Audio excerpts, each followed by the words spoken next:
오늘은 토요 명상에서 다 아실 겁니다. 법화경이라는 책을 누구나 다 아실 거라고 생각을 합니다.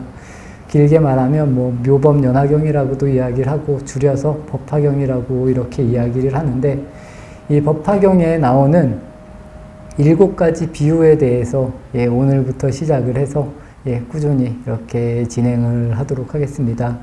법화경에 7가지 비유가 나옵니다. 오늘은 한 가지 비유를 이제 첫 시간이기도 하고 다른 이야기도 겸사겸사 드릴 겸 해서 한 가지만 하고, 나머지 시간은 이렇게 두 개씩 해서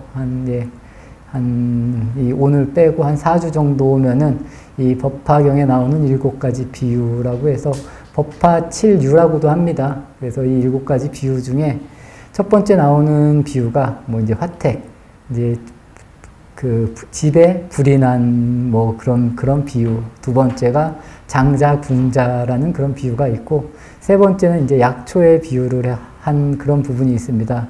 그리고 네 번째는 화성이라는 부분, 또 의주라는 부분, 그리고 계주, 의사라는 이런 7가지 비유가 있는데, 이 화택이라는 비유는 뭐냐면, 불 속에 이제 이 장자의 자식이 이렇게 불난 집에 있는데, 자기 아들을 거짓말을 해서 이렇게 불난 집에서 구해낸다라는 그런 비유가 첫 번째 비유고, 이 장자, 궁자라는 이 비유는 뭐냐면, 굉장히 부자가 된 아버님이 있는데, 이 아버지가 이 아들을 잃습니다. 그래서 아들이 되게 이제 가난하게 이렇게 못 사는데, 그 아들을 다시 데려와서 이렇게 교육을 시켜서 이제 본인의 가업을 물려준다라는 그런 비유가 이제 두 번째 비유가 있습니다. 그리고 세 번째는 이제 약초의 비유, 이 불법. 비가 이렇게 오는데, 약초들은 다 다르게 자란다. 그 정도의 비유. 더 자세한 것은 다음 시간에 이렇게 계속 연결해서 말씀을 드리겠습니다. 그리고 화성이라는 비유는 뭐냐면, 어떤 수행자가 다른 수행자들하고 이렇게 길을 가는데, 어느 부분까지 가야 되는데, 중간쯤 와서 모든 사람들이 힘들어 하니까, 거기다가 아주 화려한 성을 지어서, 이 성이 목적지다, 이런 식으로 비유를 해서 그 성에서 쉬었다가, 다시 목적지를 가는 그런 비유가 이 화성의 비유입니다.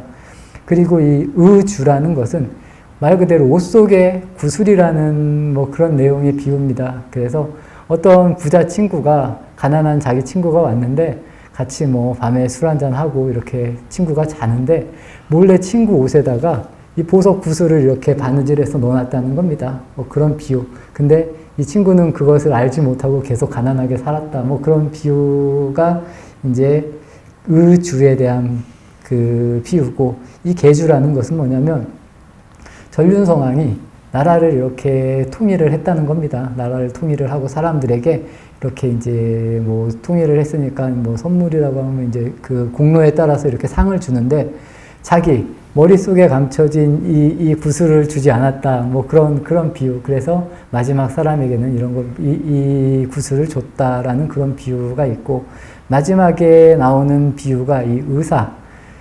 아버지가 의사인데, 아들들이 아버지가 없는 순간에 이 독약을 먹고 다 죽어가게 됐다는 겁니다. 근데 아버지가 해독약을 먹이려고 해도 이 아들들이 이 독약을 먹고 정신이 온전치 않아서 이 약을 안 먹는다는 겁니다.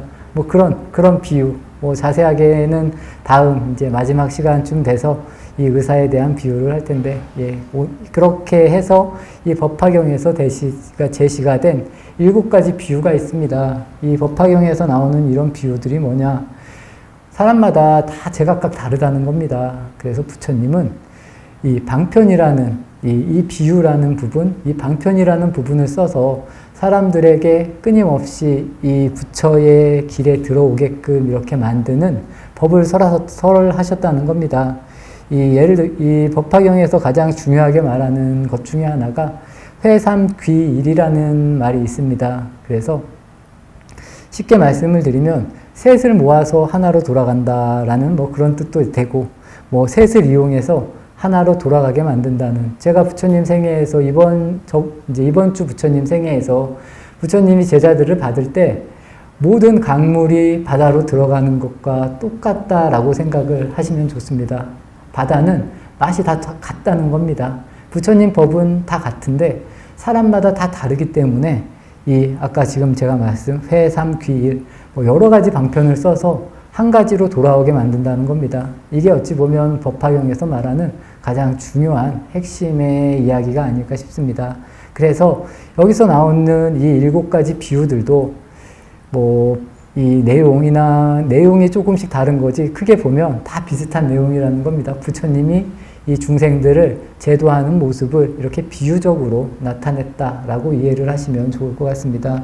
그래서 이 회삼, 이 법화경에서는 이제 뭐 이승이라는 말이 있고 뭐 삼승이라는 말이 있고 막 복잡한 말들이 많습니다. 쉽게 말씀드리면 이승이라는 부분은 뭐 소승과 대승을 말합니다. 그래서 뭐 지금 우리나라에서 봤을 때 우리나라는 대승불교라던가 아니면 저쪽 남방 쪽의 불교는 소승불교라던가 이렇게 이야기하는 뭐 이승이라고 말도 하고 또 삼승이라고도 말을 합니다.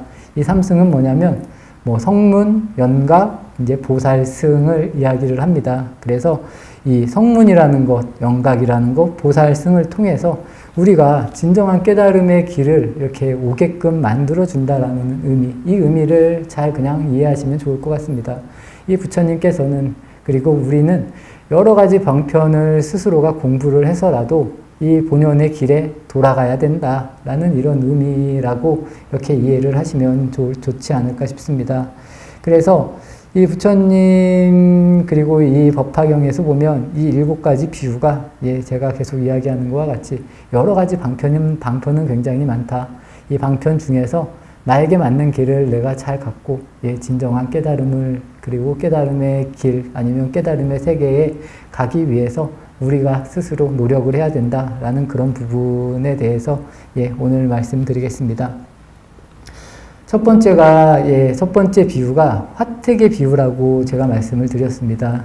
이 화택이라는 부분, 이 법화경에서 나오는 가장 처음에 나오는 비유이기도 하고, 뭐 중요하다고 하면 가장 중요한 그런 비유일 수도 있습니다. 아까 제가 말씀드린 것과 같이 어느 나라 한 마을에 큰 장자가 살았다는 겁니다. 굉장히 돈이 많고 훌륭한 장자가 살았다는 겁니다. 어느 날 자기 집에 불이 났다는 겁니다. 본인의 집에 불이 났는데 아들이 3명이 있었다는 겁니다. 아들 셋이 집에서 장난감을 가지고 노는 거에 정신이 팔려가지고 집이 불이 났는데도 나오지 못하고 그냥 놀고 있었다는 겁니다. 근데 아버지가 좀 몸이 이제 늙으셔서 애들을 데려올 정도의 이 체력이 안 됐다는 겁니다. 그래서 본인이 아들들을 불러내야 되니까 바깥에 더 좋은 장난감이 있다고 이렇게 거짓말을 해서 아이들을 끄집어냈다는 겁니다. 아이들에게 장난감 이야기를 할 때 이제 이 장난감의 얘기를 이렇게 한다는 겁니다. 처음에는 뭐 사슴이 끄는 수레, 뭐 양이 끄는 수레, 뭐 소가 끄는 수레를 준다. 뭐 이런 식으로 거짓말을 하니까 아이들이 그 장난감이 너무 갖고 싶어서 이제 나왔다는 겁니다. 나오고 나서는 이 아버지가 조금 전에 말씀드린 뭐 사슴이나 양이나 소가 끄는 수레가 아니라 흰소가 끄는 수레라고 이제 나옵니다. 이게 뭐냐면 아까도 말씀드린 벌써 화택에서 나왔기 때문에 이 아들들은 깨달음을 얻었다. 뭐 이렇게 이해를 하시면 좋을 것 같습니다. 그래서 이 3가지 수레보다도 더 좋은 진정한 부처님의 깨달음의 수레를 줬다. 뭐 이런 식으로 비유가 되는 것이 이 화택의 비유라는 겁니다. 이 화택, 불난집이라는 것은 지금 우리가 살고 있는 또 우리가 이렇게 느끼고 있는 우리가 마음 아파하고 있는 이런 우리 자신을 나타낸 것도 있고 지금 우리가 살고 있는 이 세계를 나타냈다는 겁니다. 그리고 여기서 이 장자는 부처님을 이제 비유로 나타냈다라고 이해를 하시면 좋을 것 같습니다. 그래서 부처님께서 방편, 어떻게 보면 거짓말이지만 거짓말을 통해서 아이들을 밖으로 나오게 했고 나옴과 동시에 진정한 깨달음의 길을, 깨달음을 이렇게 깨칠 수 있도록 만들어줬다라는 의미. 이게 이제 법화경에서 나오는 이런 이야기라는 겁니다. 여기서 말하는 이제 3가지 수레가 나옵니다. 이 수레가 아까도 제가 말씀드린 이 삼승을 이렇게 이야기한다는 겁니다. 그래서 뭐 사슴이 끄는 수레는 뭐 성문승, 뭐 양이 끄는 수레는 영각승, 뭐 소가 끄는 수레는 이제 보살승이다라고 해서 이게 뭐 어떤 게 더 좋다라고 말씀을 드리는 게 아닙니다. 이 시대에 따라서 이 불교의 모습이 변했다라고 생각을 하시면 좋을 것 같습니다. 말 그대로 이 영각, 이 성문이라는 것은 부처님의 말씀을 직접 듣고 깨쳤다는 분들이 성문이라고, 이제 성문승이라고 우리가 이야기를 합니다. 그래서 부처님 직계 제자들을 이제 성문승, 뭐 아라한이라고도 이야기를 하는데 그렇게 이야기를 합니다.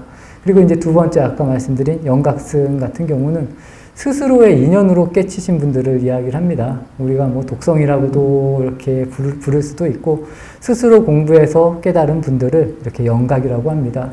그리고 이제 특히나 이제 중국을 통해서 우리나라로 들어온 불교는 대승불교라고 해서 이제 보살승이라는 이야기를 합니다. 그래서 우리가 다른 사람들하고 같이 잘 살면서 그리고 보살행을 하면서 깨우친 분들을 이야기를 하는데 이 부분을 이제 중국이나 우리나라에서는 이 보살승이 뭐 성문이나 영각보다 훨씬 더 뛰어나다. 부처님의 뭐 가르침에 더 가깝다라고 이렇게 말을 뭐 분명히 하고는 있습니다.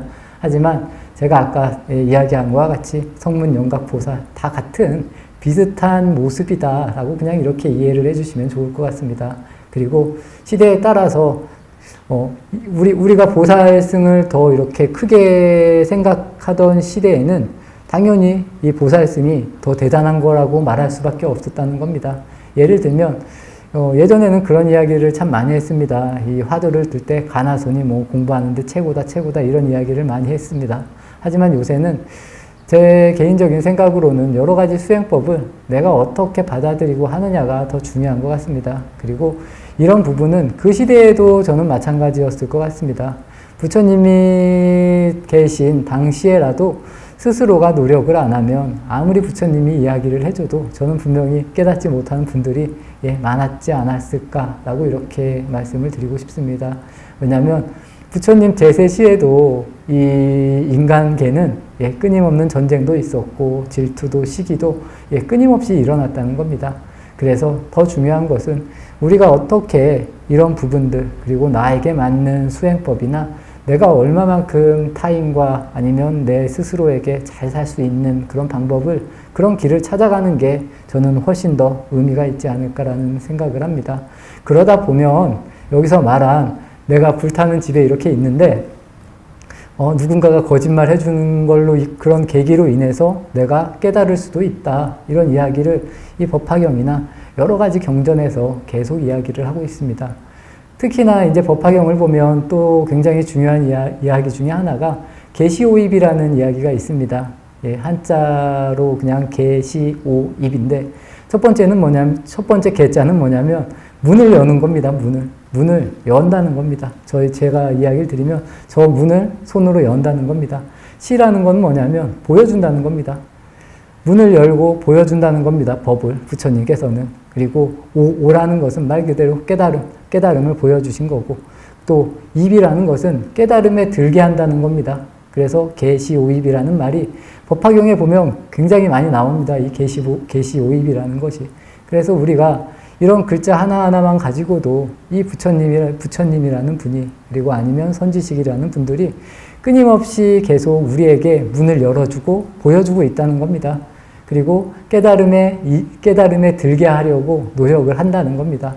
저는 이런 부분들을 우리 스스로도 다 알아차리고 분명히 행할 수 있다라고 이렇게 말씀을 드리고 싶습니다. 우리도 살아보면 제가 지금 말하는 뭐 계시오입, 뭐 문을 연다거나 아니면 우리도 스스로 우리의 삶을 타인에게 보여주고 있는 겁니다. 그리고 우리가 뭐 지금 깨닫지 못했다라고 말은 하지만 우리의 삶 자체도 저는 깨달음의 일부라고 생각을 합니다. 그래서 우리가 얼마만큼 더 바르게 좀 생각을 하고 행동하느냐에 따라서 분명히 깨달은 사람 그리고 깨친 사람의 삶을 저는 살 수 있다라고 생각을 하고 있습니다. 그래서 작은 거 하나라도 우리가 잘 이렇게 판단하고 움직이고 이런 부분들을 계속 노력을 하시다 보면 이런 것들이 저절로 이렇게 잘 이렇게 만들어지는 세계가 되지 않을까라는 이런 이야기를 드리고 싶습니다. 그래서 부처님께서는 여러 가지 방편을 통해서 이야기를 하신다는 겁니다. 우리가 84,000가지 법문이 있다고 합니다. 그리고 8만 4천 가지 법문 외에도 우리가 이렇게 살아가는 세상 속에는 굉장히 많은 가르침이 많이 있다는 겁니다. 이런 부분들을 내가 어떻게 내 눈으로 보고 받아들이냐, 이런 부분을 한 번쯤 생각해 보시면 좋지 않을까 싶습니다. 오늘 이 비유가 불타는 집에 대한 비유입니다. 그래서 제가 예를 들어서 재미난 이야기를 하나 드리겠습니다. 제가 예전에 아는 젊은 친구가 있습니다. 젊은 친구가 자기가 맨날 그런 이야기를 했다는 겁니다. 아, 이 삶이라는 거, 뭐 죽음이라는 거, 이런 거 별거 아니겠지 하고 뭐 이런 생각을 많이 했다는 겁니다. 어느 날 집에 있는데 막 이 비상벨이 울리면서 불이 났다라는 그 방송이 막 나왔다는 겁니다. 근데 자기네 집이 50층이었는데 자기가 제일 먼저 뛰어내려가서 그 아파트 밑에 내려가 있었다. 그런 이야기를 한번 그 친구한테 들은 적이 있습니다. 그래서 우리가 정말 우리 목숨에 이런 문제가 찾아왔을 때 내가 어떻게 그것을 받아들이고 움직일 수 있느냐, 이런 부분에 대해서도 한 번씩은 저는 좀 생각해 보시면 좋을 것 같습니다. 대체적으로 사람들이 편안하게 죽기를 굉장히 바랍니다. 이 죽음이라는 것도 어찌 보면 좋은 모습으로 태어나서 좋은 모습으로 죽는다라는 것은 누구나 바라는 그런 모습이 아닐까 싶습니다. 하지만 그 모습이 우리가 생각하는 모습대로 흘러가지 않을 수도 있다는 겁니다. 저는 그렇게 생각을 합니다. 그래서 만약에 그런 식으로 흘러가도 우리는 어차피 죽어간다는 겁니다. 언젠가는 죽을 것이고, 그렇기 때문에 그런 부분에 대해서 제 개인적인 생각은 미리 스트레스를 받을 필요는 없을 것 같습니다. 그리고 내 몸이 좀 약해지면 약해진 대로 움직이면 됩니다. 또 약해진 대로 이렇게 생활을 하면 저는 된다고 생각을 합니다. 하지만 그렇다고 해서 그걸 가지고 기분이 안 좋을 수는 분명히 있겠지만 우리가 많이 스트레스를 받을 필요는 역시 없지 않을까. 그래서 미리미리 준비를 해야 된다는 겁니다. 왜냐하면 나의 모습이 당연히 나이가 든다는 것, 그리고 세월이 흐른다는 것은 점점 힘이 빠지게 된다는 겁니다. 이런 부분을 저는 이 몸이 그런 식으로 변했을 때 저는 마음도 당연히 그렇게 변해야 된다고 생각을 합니다. 요새 그런 말을 많이 하십니다. 이 연세가 이렇게 드셔도 마음만은 내가 20대다. 이런 이야기를 이렇게 쉽게 하시는 분들이 있는데 그 말의 의미를 한번 저는 좀 깊게 생각해 보셨으면 좋을 것 같습니다. 저는 그런 식으로 맞춰지는 것은 그렇게 좋은 방향성은 아니라고 생각을 합니다. 이 사람의 마음도 저는 마찬가지인 것 같습니다. 제가 지금 40살인데 내 마음은 아직 5살이야. 이렇게 이야기를 했을 때 주변 사람들이 저를 뭐라고 말하겠습니까? 아, 쟤는 지금 좀 미친놈이 아닌가? 이렇게 말할 수도 있다는 겁니다. 제 나이가 지금 40인데 40이라고 쳤을 때 제가 10살 먹은 아이같이 행동을 한다. 이게 절대 좋아 보이지 않는다는 겁니다.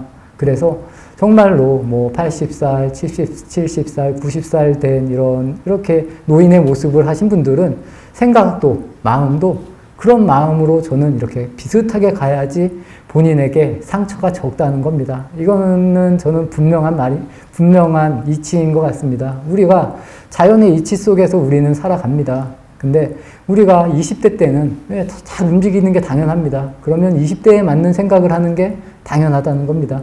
20살 먹은 아이가 노인 같은 생각을 하는 것도 그렇게 좋아 보이진 않는다는 겁니다. 이런 부분들을 한 번씩 본인들이 잘 생각을 해보시면 제 개인적인 생각은 그렇습니다. 본인들이 정말 이 몸을 버리고 갈 때도 진짜 마음 편하게 갈 수 있지 않을까, 이런 생각을 저는 충분히 합니다. 저도 가끔 그런 생각을 합니다. 저는 혼자기 때문에 나중에 내가 힘이 없어지면 어떻게 될까, 이런 생각을 한 번씩 이렇게 해봅니다. 그래서 저는 당당하게 살 생각을 지금은 하고 있습니다. 제가 몸이 약해지고 정말 힘이 다 빠져도 요양원에 가서 제가 만약에 누워 있더라도 당당하게 누워 있을 그런 마음을 지금은 갖고 있습니다.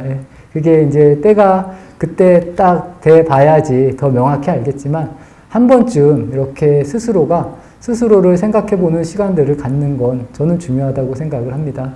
이 죽음이라는 것이 어찌 보면 굉장히 두렵고 또 무서울 수도 분명히 있습니다.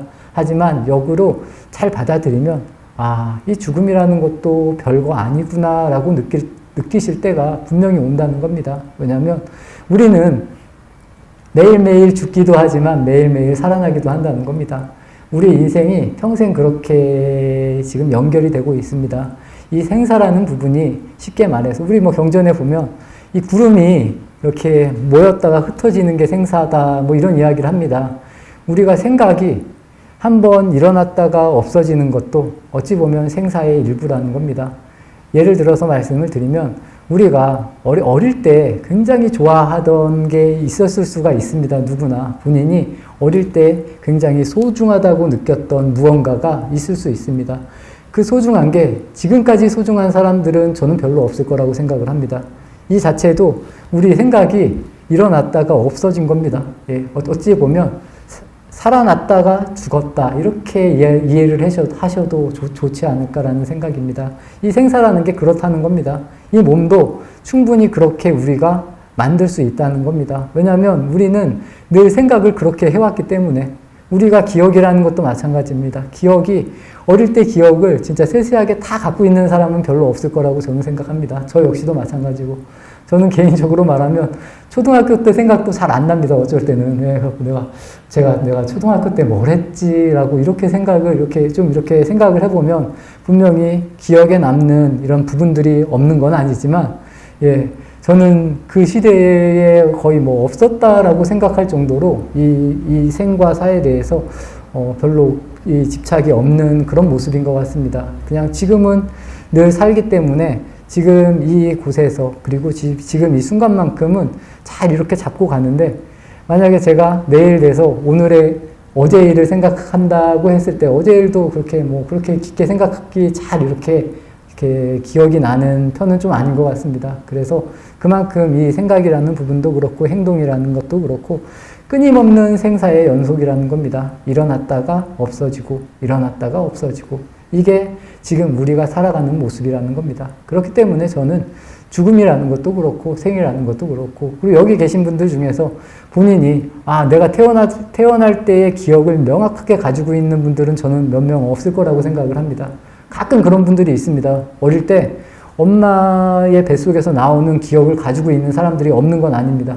분명히 그런 것을 가지고 있는 분들도 있고 또 수행을 통해서 느끼는 사람들도 분명히 있습니다. 없는 건 아닙니다. 그렇지만 제가 더 말씀드리고 싶은 건 굳이 우리가 지난 일을 주워 담을 필요는 없다는 겁니다.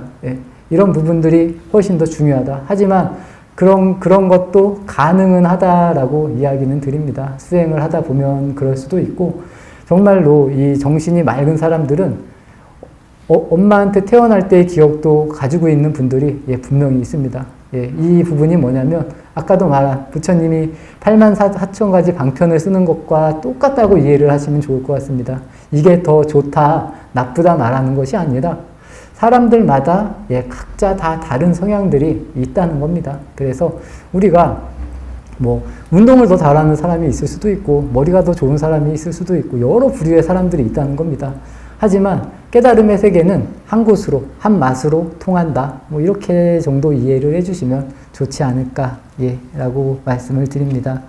그래서 오늘은 이렇게 말씀을 드렸습니다. 아까 이 화택의 비유에 대해서 말씀을 드렸는데 이 불타는 집은 뭐 지금 우리가 살고 있는 세계를 이렇게 비유해서 이야기한 것이고 또 그 장자, 그 삼형제의 아버지는 이 부처님을 이렇게 표현을 했다. 그리고 세 아들은 뭐 중생을 이렇게 표현을 하고 그래서 이 세 아들에게 아버지가 이 어떻게 보면 약간의 거짓말이긴 하지만 불난 곳에서 아이들을 방편으로 이렇게 이끌어내는 그런 비유가 이 법화경의 첫 번째 이제 제3품에 나오는 3비유품에 나오는 이 화택에 대한 비유입니다. 오늘은 이 정도 이야기하면 그래서 이 부처님은 끊임없는 그리고 여러 가지 방편으로 우리들을 제도하신다. 그리고 이 방편이라는 부분이 지금 우리의 모습이라고 생각하시면 됩니다. 여기서 똑같이 생긴 사람, 똑같은 생각을 하는 사람이 별로 없다라고